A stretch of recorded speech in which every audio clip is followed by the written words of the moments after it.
और हिला के बेटा और हिला के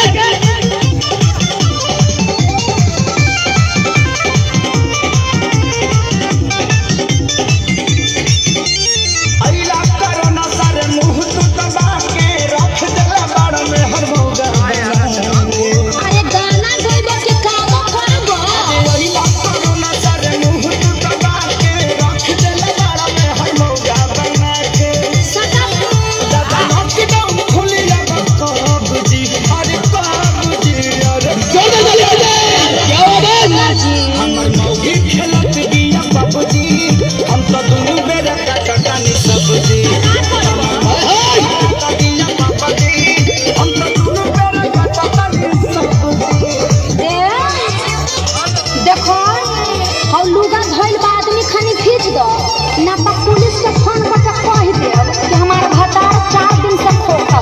अरे ना हो जा तनी हां ठीक बा जल्दी जा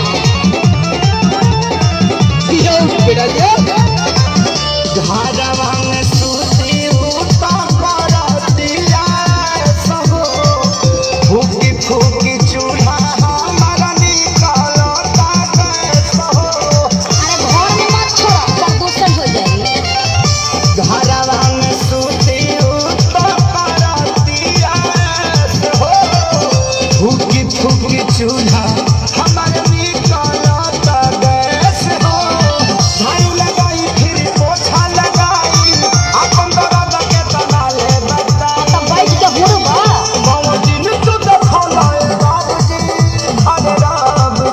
अरे बाबूजी हमर मौगी खेलत दिया बाबूजी हम तो दोनों बेरा काटतानी सबजी हमर मौगी खेलत दिया बाबूजी हम तो दोनों बेरा काटतानी सबजी।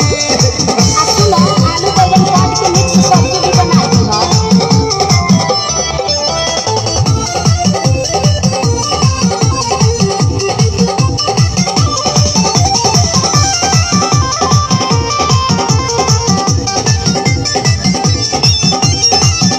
माझी माझी बरतन दर्द करता कालाई आबो से करो ना सरौले ला सुविदाई। साहू मत करो चुपचाप काम करो ई जाए वाला नहीं थे। माझी माझी बरतन दर्द करता कालाई अच्छा आबो से करो ना सरौले ला सुविदाई।